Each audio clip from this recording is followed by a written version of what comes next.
Este es el crecimiento de la población mundial. Pues vámonos hacia allá. Entonces, desde hace 3.2 millones de años con el Australopithecus afarensis, con Lucy y Víctor, el crecimiento de la población mundial siempre fue muy estable. Esa línea de crecimiento fue lentamente. En 1347 la peste negra acabó con una cantidad de gente, pero volvió a mantener su línea.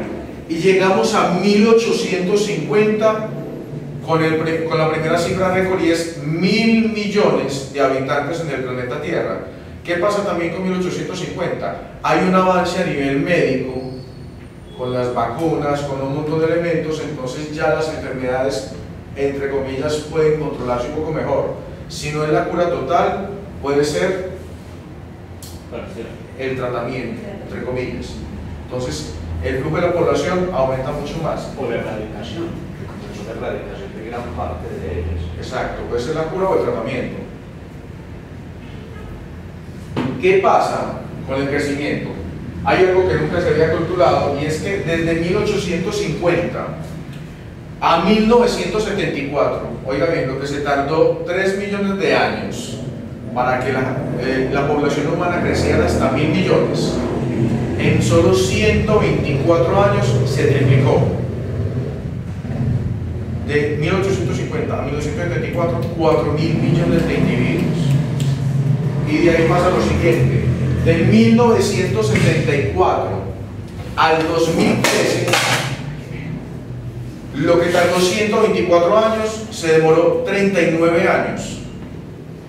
Y cada vez se reduce más ese espectro en años para que se generen otros 3.000 millones de personas. Entonces hay una preocupación, es cómo vamos a satisfacer con las necesidades básicas a toda esa cantidad de gente. ¿Qué recursos o qué terrenos tenemos que explotar o qué tenemos que generar para poder alimentar? En este momento somos 7.000 y pico, diario están naciendo, diario, 380.000 personas nacen diariamente. Diario. En China, a partir de enero, aprobaron ya tener 2 hijos. ¿Por qué? Porque hicieron un cálculo y descubrieron que no va a haber demanda, no va a haber mano de obra para la demanda que está llegando de todas las multinacionales en China. Entonces aprobaron y calcularon de aquí a 18 años el duplicar la población para tener cantidad de gente para poder trabajar y generar los productos que supuestamente se requieren. Pero entonces esa es una lectura sesgada demográficamente.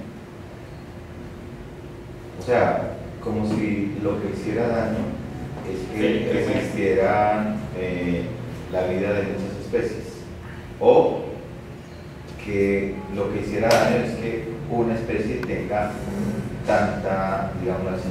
En estos momentos es eso, es que una sola especie, bueno, eso es una lectura sesgada, se está multiplicando de más, y esa sola especie, para acabar de gustar, es la que está consumiendo todos los recursos.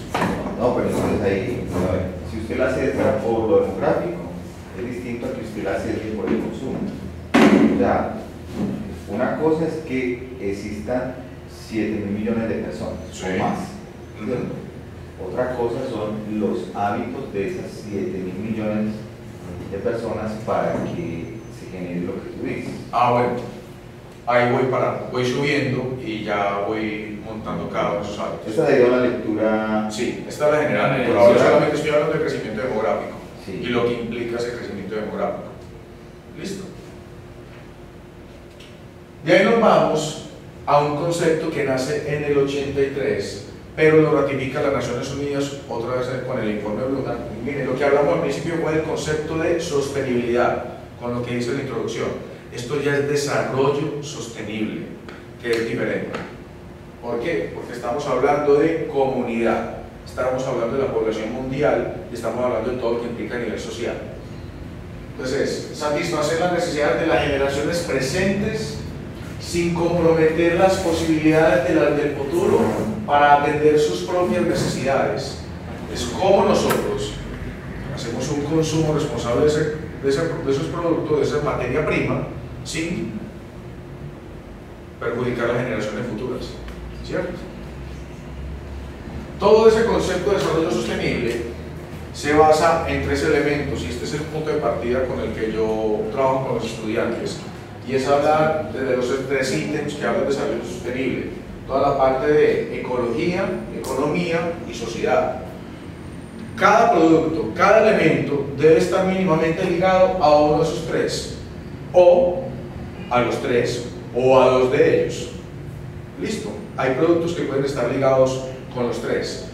Cuando ellos se entrelapan, empiezan a generar otra denominación. Entonces, entre lo ecológico y lo económico aparece viable o viabilidad, y habla ecoeficiencia, economía del ambiente, reformas ecológicas a los impuestos. Es cómo los productos pueden llegar a ser viables y tienen directamente relación también con esto. Lo social y lo económico habla de lo equitativo.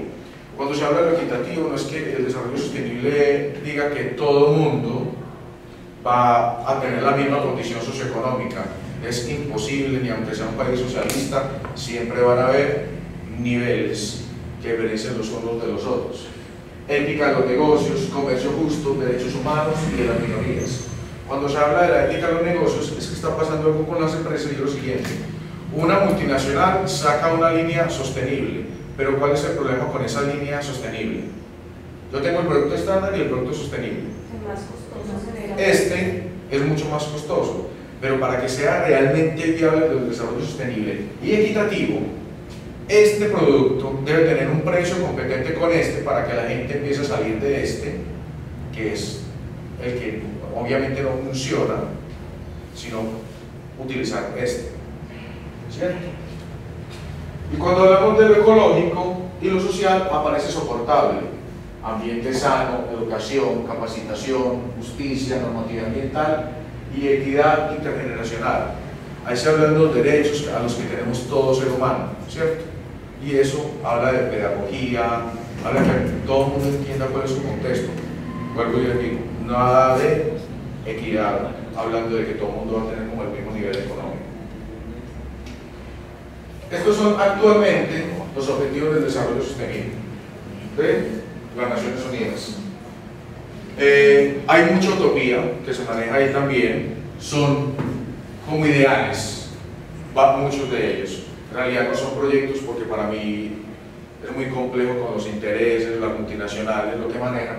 Entonces, fin de la pobreza, hambre cero, salud y bienestar, educación de calidad, igualdad de género, agua limpia, energía asequible y no contaminante, trabajo decente y crecimiento económico, industria, innovación e infraestructura, renuncia a las desigualdades, ciudades y comunidades sostenibles, producción y consumo responsable, acción por el agua, vida submarina, vía de ecosistemas terrestres, paz, justicia, instituciones sólidas, alianzas para lograr los objetivos. Estos son ideales, y hay en realidad con los que se trabaja son como muy pocas. Se trabaja todo el modelo cubano. Ese es el modelo cubano.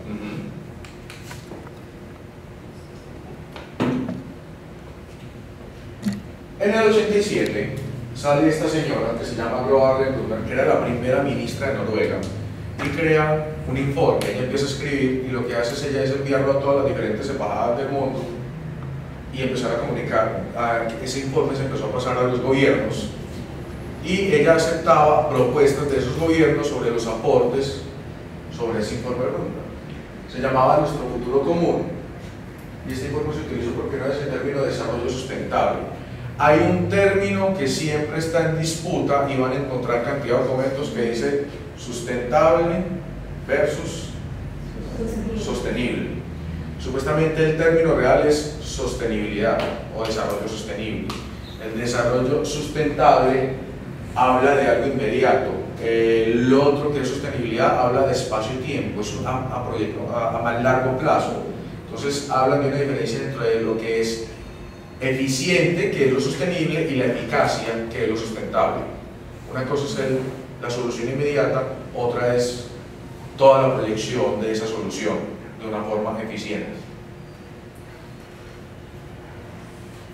¿Cuáles fueron los objetivos? llevar a cabo dos tipos de restricciones: ecológicas, la conservación de nuestro planeta Tierra, y dos, las morales, que son las que tienen que ver con nosotros como consumistas. Renunciar a los niveles de consumo a los que no todos los individuos pueden aspirar. Eso es muy complejo.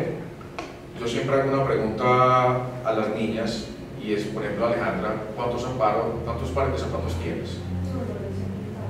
Silvia.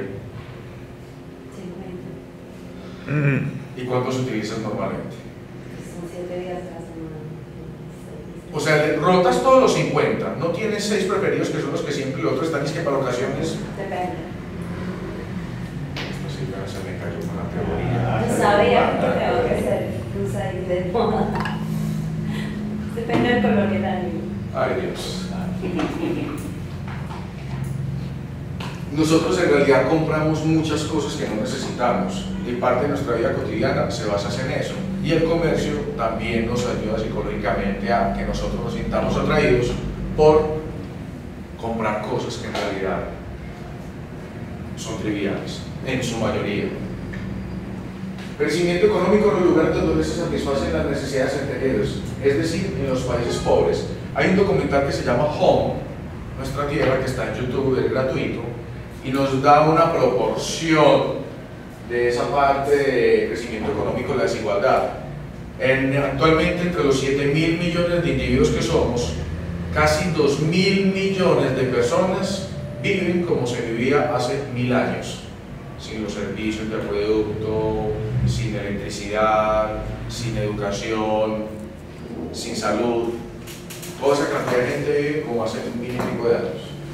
¿Cómo se llama el documental? Home. ¿Lo puede leer? Vos escribís Home subtitulado y una que aparece documental. Fue gratuito, su lanzamiento fue en Cannes, pero fue simultáneo en internet, eso fue en el 2012. Control demográfico, referido principalmente a las tasas de natalidad. El control demográfico es un problema muy complejo porque nosotros no podemos tomar ese tipo de decisiones. Lo que hacía China, aunque ya lo aprobó con un personaje pues, de base de la familia, eso no se puede hacer. ¿Por qué? ¿Estás hablando de? El control demográfico, porque nosotros no podemos hacer un control demográfico. Una cosa es de pedagogía sobre natalidad, ¿cierto? Otra cosa es que los gobiernos no pueden ejercer un control demográfico. Es un pensamiento muy capitalista, inclusive para los humanos. Entonces medir cuántos, a qué porcentaje, para qué los vamos a traer al mundo. Mira que eso está mediado es por ello. Naciones Unidas dice que esa parte no se puede como intervenir porque es como vulnerar el derecho a la vida. Entonces nosotros hicimos parte de ese crecimiento desmesurado. Entonces nosotros vamos a ser jueces para decir quién nace y quién no nace. Una cosa es pedagogía de, bueno, si vamos a planificar o todo ese tipo de cosas, pero hacer lo que hace China o lo que, bueno, sí, China todavía lo hace subiendo personajes más, pero ellos todavía tienen restricciones, pero eso no está permitido. No poner en peligro los sistemas naturales que sostienen la vida en la Tierra, pero ahí se ve cuando difieren ciertas de estas restricciones morales, porque después aparece esto. La conservación de los ecosistemas debe estar subordinada al bienestar humano, pues no todos los ecosistemas pueden ser conservados en su estado de origen. La contradicción. Y aparece el uno después del otro, en el informe Brundtland.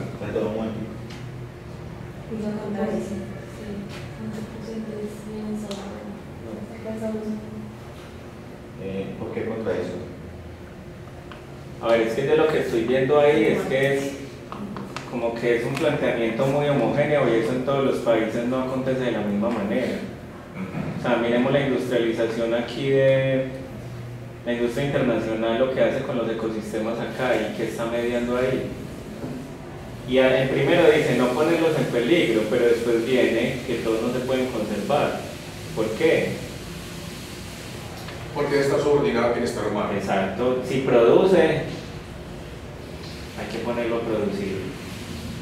Hay un ejemplo muy pendejo y muy básico, entonces es, si ejercemos esta segunda, entonces digamos que hay una comunidad En el documental Home aparece algo sobre los Rapa Nui en la isla de Pascua y hablan de eso, y es que obviamente ellos estaban aislados de todo, entonces ellos utilizaron todos los recursos y acabaron con todo el ecosistema, y esa gente empezó a morir porque ya no había forma. Acabaron con un tipo de palma que era con la que hacían las canoas, que era con la que iban a pescar. Acabaron con ese recurso y acabaron con el tipo de alimentos que había allá. Ya, ¿qué pasó con esa cultura? Desapareció. Pero también fue porque creció demográficamente y no se quedaron en los que realmente los recursos podían ser. Renovados. Ajá.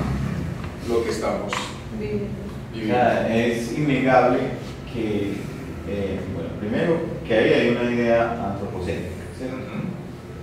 El humano es el centro de la vida del planeta. Pero también es innegable que cualquier especie que intervenga en cualquier contexto lo modifica.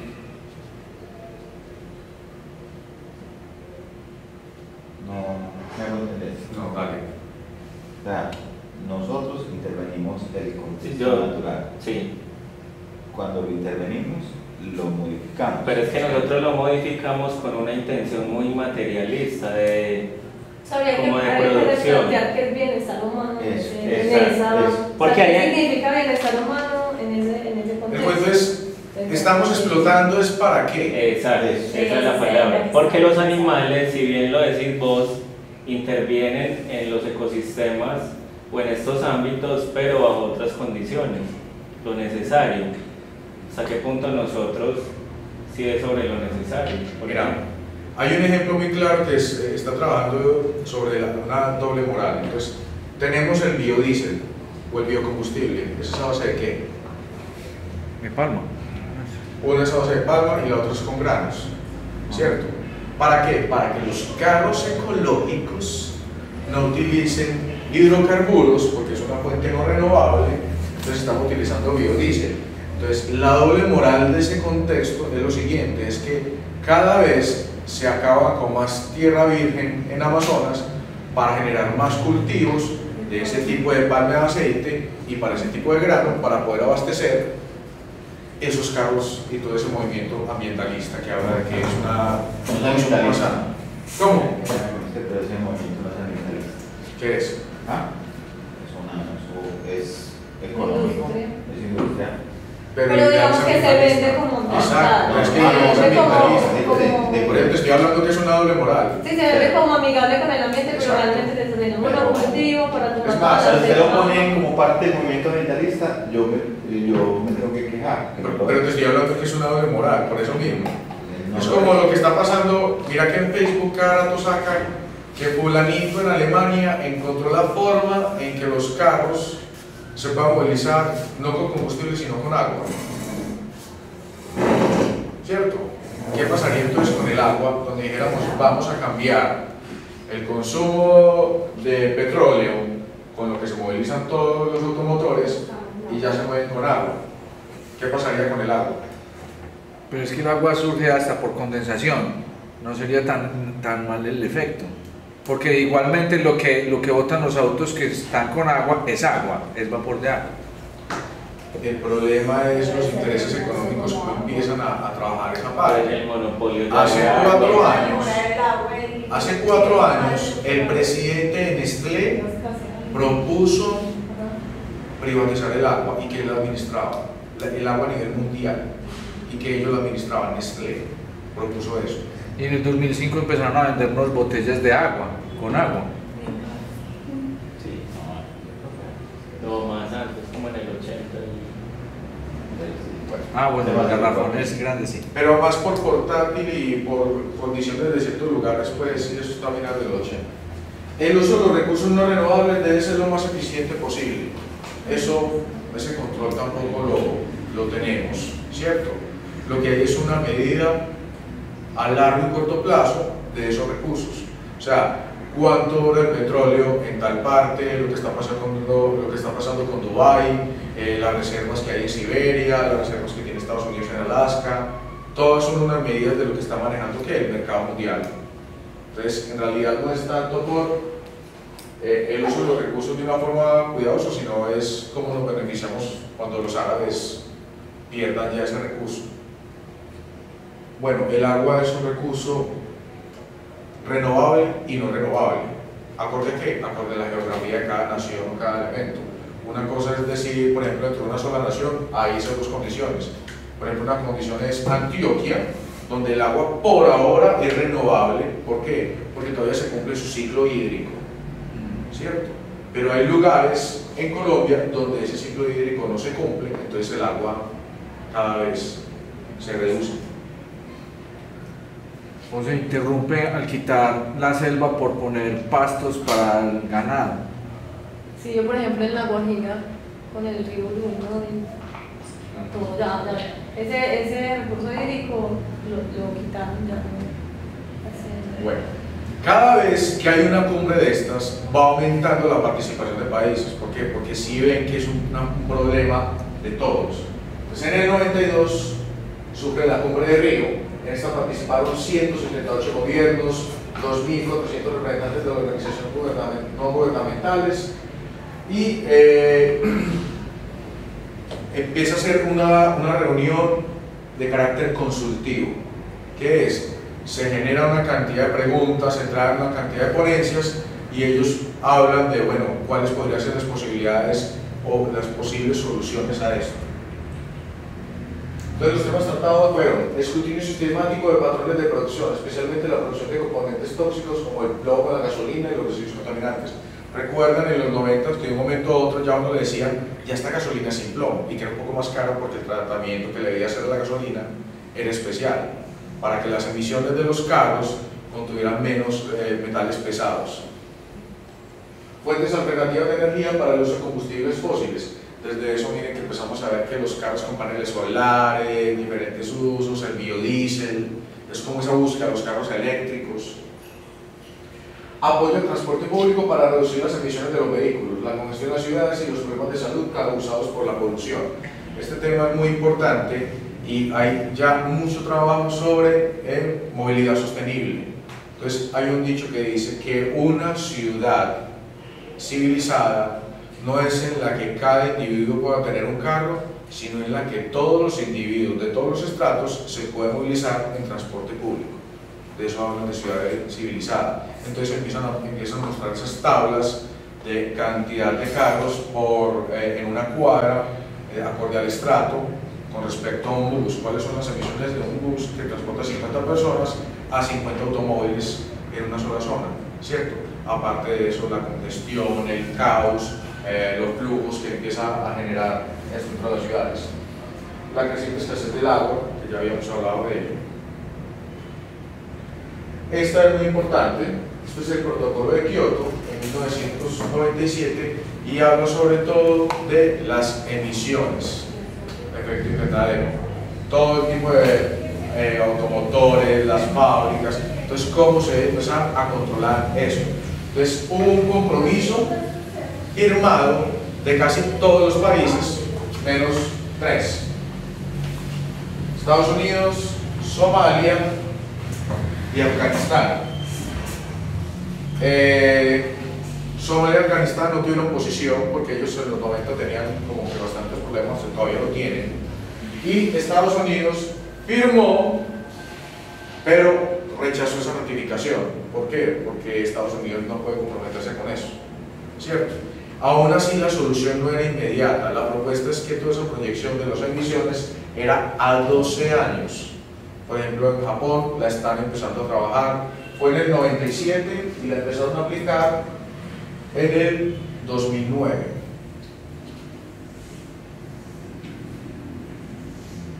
Todo este contexto de la sostenibilidad siempre estaba trabajándose a nivel ¿qué? Conocimiento. Por eso, el conocimiento de ello ya era a nivel institucional, a nivel gubernamental, ONGs, todas esas entidades. Pero en los 90, una universidad holandesa, la Universidad de Delft, empieza a implementar una nueva materia llamada ecodiseño. Y es que es ya plantear todos estos temas a nivel pedagógico, porque ellos dicen que la solución se da desde las universidades y no ya cuando la gente sale, que hay que generar una pedagogía de la sostenibilidad. Entonces, en la Facultad de Diseño e Ingeniería Industrial empiezan a implementar el ecodiseño, pero no como lo hacemos en Colombia y como lo hacemos en Latinoamérica. Ecodiseño es una materia que se implementa en Latinoamérica en los últimos semestres, solamente está en 1 o en 2 semestres en las carreras de pregrado aquí en Colombia, ¿cierto? Ellos lo implementan desde el primer semestre y cada una de las materias, sea cual sea, debe tener su énfasis en sostenibilidad. Entonces esa es la gran diferencia y la gran ventaja que nos llevan ellos. Y ahí nos va a parar Alemania, Bélgica, Reino Unido, ya hay unas universidades italianas que ya lo tienen implementado y es todo desde el primer semestre. Bueno, el ecodiseño maneja todos estos 3 elementos que siempre hemos hablado: agotamiento de recursos, explosión demográfica y la contaminación. Y a través de ello, la pedagogía se basa en 2 elementos. Uno, lo que vimos que era desarrollo sostenible, sociedad, ecología, economía. Primero es ese producto a qué área beneficia, o sea, les beneficia a todas, a una o a 2 de ellas. Y luego está la fase con la que se van a estudiar el desarrollo de esos objetos. Bueno, este es el concepto de desarrollo de ecodiseño. La integración de los aspectos medioambientales en el diseño del producto con el fin de mejorar su comportamiento medioambiental a lo largo de todo su ciclo de vida. Llegando a eso, esa es la otra fase, que es también muy importante. Entonces, tiene 3 líneas de trabajo: integrar los aspectos ambientales del producto desde las primeras etapas del diseño, es planear cómo ese producto va a ser construido. Lo otro es considerar los aspectos ambientales junto con los requerimientos del producto, es para qué se va a hacer el producto, si es necesario, si la sociedad sí lo necesita, si facilitan algo el uso de ese elemento, y tratar el impacto global del producto a través de todo su ciclo de vida. Esa es la segunda fase, trabajar los ciclos de vida. ¿Cuáles son? ¿Cuál es la materia prima? ¿Cómo la explotamos? ¿Cómo se fabrica ese producto? ¿Cómo se embala o se empaca ese producto? ¿Cómo se transporta ese producto o desde dónde se transporta? ¿Cómo se comercializa ese producto? Después de que se comercializa, ¿cómo lo usamos nosotros como consumidores? La otra es, ¿cuál es el mantenimiento que puede tener ese producto? Si se puede reparar fácil, si hasta nosotros lo podemos hacer, o si es económica la reparación. Y la última es, ¿cuál es el fin de ciclo de vida de ese producto? ¿Qué pasa con ese producto cuando cumple el fin de su labor? Puede convertirse en otro, se degrada. ¿Qué es lo que pasa con ese producto? En eso se basa toda esta parte de sostenibilidad. Es un cuento básico, lo mismo, se desarrolla el ecodiseño en el marco del desarrollo sostenible, economía, ecología y sociedad. Es una parte muy básica. Empezar a hablar de otros temas de sostenibilidad es cuando ya empieza a magnificarse, como la obsolescencia programada. Hay una cartilla que se llama estructura de ecodiseño o estrategias de ecodiseño, y es donde empiezan a tomar ya cada uno de los ciclos de vida más a fondo. Cada uno de esos ciclos de vida tiene unos subítems, pero eso ya es ir a profundizar. Esto es como el contexto general, es lo de sostenibilidad. Esto es una frase cotidiana: salvaguardar el medio ambiente es un principio rector de todos los que trabajan en el apoyo del desarrollo sostenible. Es un componente esencial en la erradicación de la pobreza y en los cimientos de la paz. Les voy a mostrar un video para finalizar, y habla desde el aporte que cualquiera de nosotros, desde cualquiera de las disciplinas, puede hacer a la sostenibilidad. Cualquier oficio lo puede hacer. Esto es una charla de un fotógrafo muy conocido que se llama Sebastián Salgado, y él ya se convirtió en un ambientalista. No sé, ahí si te da el video. Sí.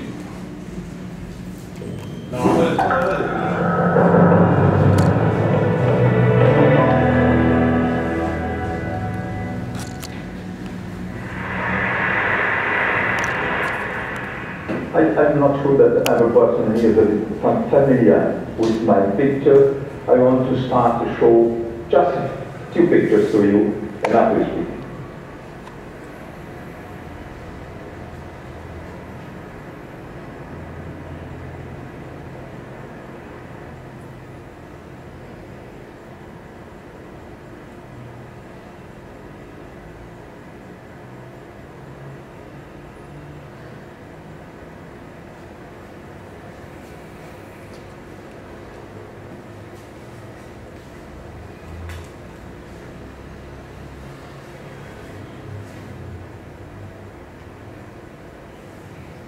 must speak to you a little bit of my history, because we'll be speaking on this during all my speech here. I was born in 1944 in Brazil, in the times that Brazil were not yet a market economy. I was born in a farm that was more than 50% of a rainforest yet. A marvelous place. I live with incredible birds, incredible animals, a swimming of a small river with our caimans. It was about 35 families that live in this farm. And everything that we produce in this farm, we consume. Very few things went to the market.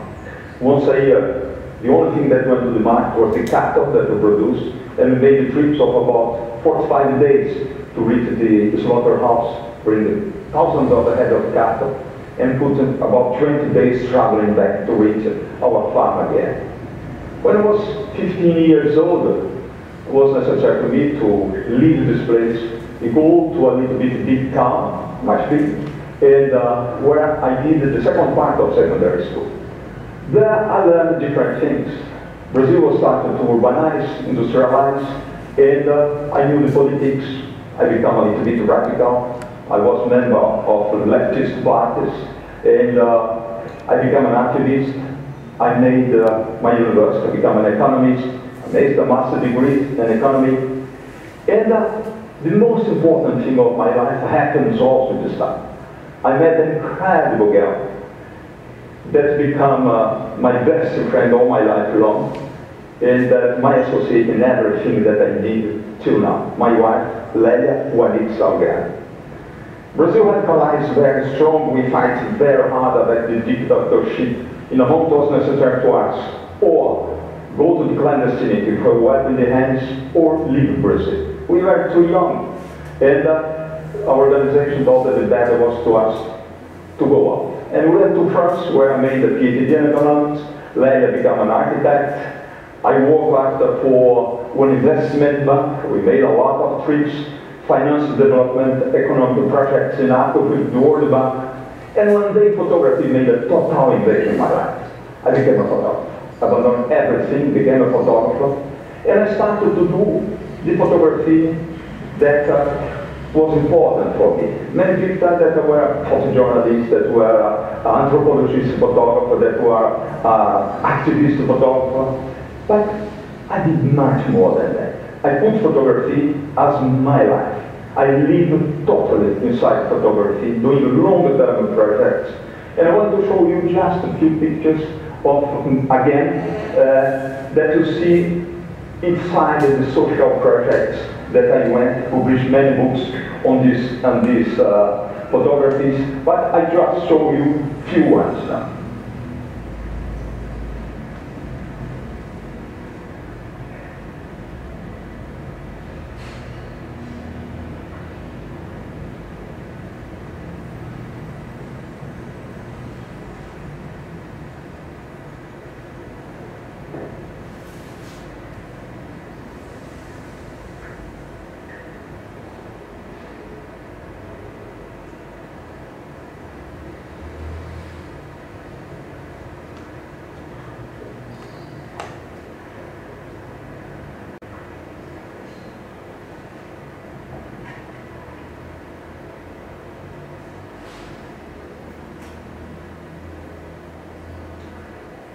In the 90s, during the 94 to 2000, I photographed a story called Migration. It became a book, became a show, and but during that I was photographing this, I lived a very hard moment in my life, mostly in Rwanda. I saw in Rwanda the total brutality. I saw the death by thousands per day. I lose the faith in our species. I didn't believe that was more possible for us to live longer.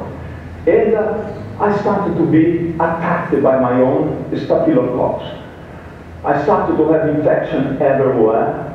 When I did love with my wife, I had no sperm that came out of me. I had blood. I went to see a friend doctor in Paris, thought that I was completely sick. He made a long examination and told me, Sebastian, you are not sick, your prostate is perfect. What happens, you saw so many deaths that you are dying. You must stop. Stop. You must stop because the country will be dead on this. And I take a decision to stop. I was really upset with photography, with everything in the world. And I take a decision to go back where I born. Was big coincidence. Was the moment that my parents become very old. I have 7 sisters, I'm the old man in my family, and they take together the decision to transfer this land to Lele and myself. When I received this land was as dead as I was. When I was kid, more than 50% rainforest. When I received the land, was less than 0.5% rainforest. As all my region, to build the development, Brazilian development, we destroyed a lot of our forests. As we did here in the United States, as we did in India, everywhere on this planet, to build our development, we came to a huge contradiction that we destroyed around us, everything. This one that had thousands of heads of cattle had just a few hundreds. And we didn't know how to do with this. And then came with an incredible idea, a crazy idea, said that, why you don't put back here the rainforest that was before? You said that you born in paradise, that's to build to the paradise again. And I went to see a good friend that was engineering forest that prepared a project for us. And we start to plant less. First year we lose a lot of trees. Second year less. And slowly by slowly, this dead land started to born again. We started to plant hundreds of thousands of trees, only local species, only native species, where we built an ecosystem identical to the one that was destroyed. And the life started to come back in an incredible way. It was necessary to us to transform our land in a national park. We transformed, we gave this land back to the nature, became a national park. We created an institution called Instituto Terra, and we built a big environmental structure to raise money everywhere. Here in Los Angeles, in the Bay Area, in San Francisco, became tax deductible in the United States, raise money in Spain, in Italy, a lot in Brazil. We work on a lot of companies in Brazil that put money in this project, government. And the life started to come, and I had a big wish to come back to photography, to photograph again. And this time, my wish was not more to photograph just one animal that I had photographed all my life long. Us. I wish to photograph the other animals, to photograph the landscapes, to photograph us, but us from the beginning, the time that we live in equilibrium with the nature. And I went. I started beginning of 2004, and I finished in the end of 2011. We created an incredible amount of the pictures. And the result, Lelia, that's the design of all my books, design of all my shows, she's the creator of the shows. And what we want with these pictures is to create a discussion about what we have pristine in the planet and what we must hold in this planet if you want to live at some equilibrium in your life. And I wanted to see us when we use yet our instruments in Estonia. We exist yet. I was last week with the Brazilian National Foundation of the Indians. And only in Amazonas we have about 110 groups of Indians that are not contacted yet. We must protect this forest in this sense. And these pictures, I hope that we can create information, a system of information. We try to do a new presentation of the planet. And I want to show you now just 2 pictures of this project, please.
Well, this, okay.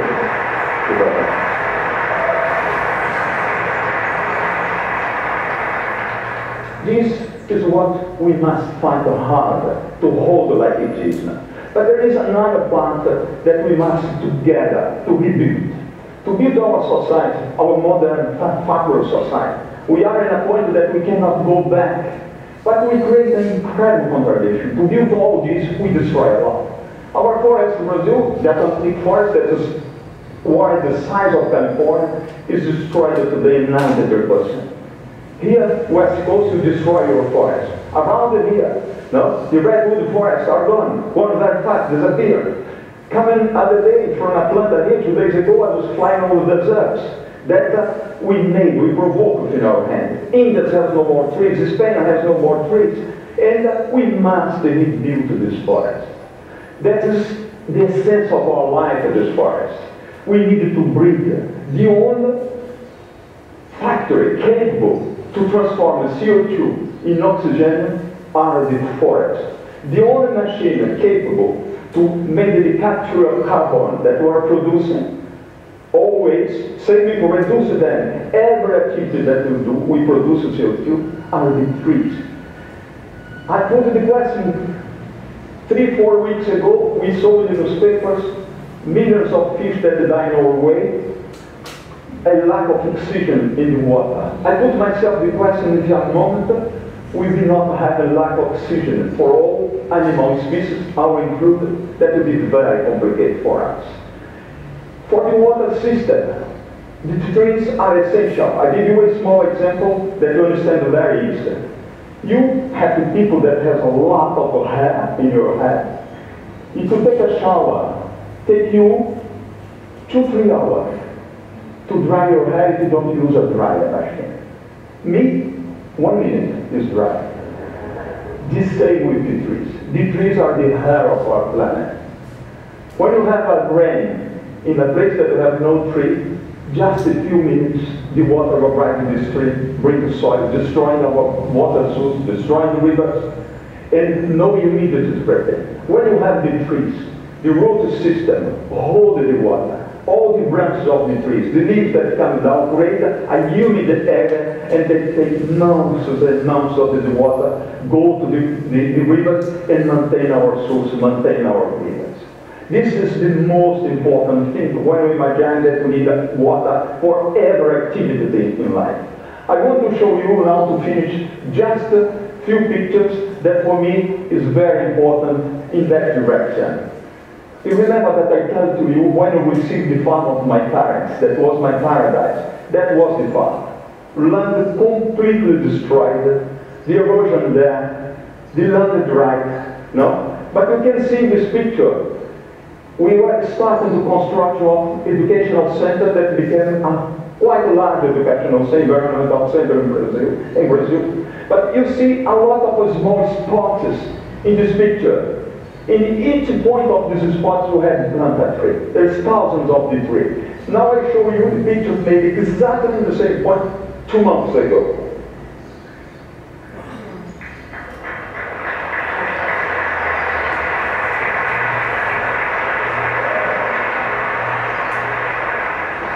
I tell you in the beginning that was necessary to us to plant about 2.5 million trees of about 200 different species in order to rebuild the ecosystem. And I show you the last picture. We are with 2 million trees in the ground now. We are doing the sequestration of about 100,000 tons of carbon with this tree. My friends, it's very easy to do. We did it. No? By one accident that happened to me, we went back, we built an ecosystem. We, here inside the room, I believe that we have the same concept. And the model that we create in Brazil, we can transplant it here, we can apply everywhere around the world. No? And I believe that we can do together. Thank you very much.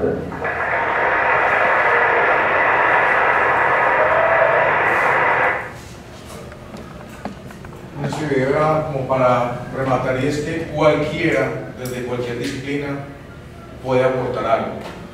Y también la charla hoy de sostenibilidad era como darles a grosso modo cómo se visualiza la sostenibilidad, porque cuando uno habla de este curso, normalmente la gente del común cree que voy a hablar es de reciclar, ¿cierto? Y creo que lo que menos hablé hoy fue de reciclar. ¿No? Eso era como todo. Gracias.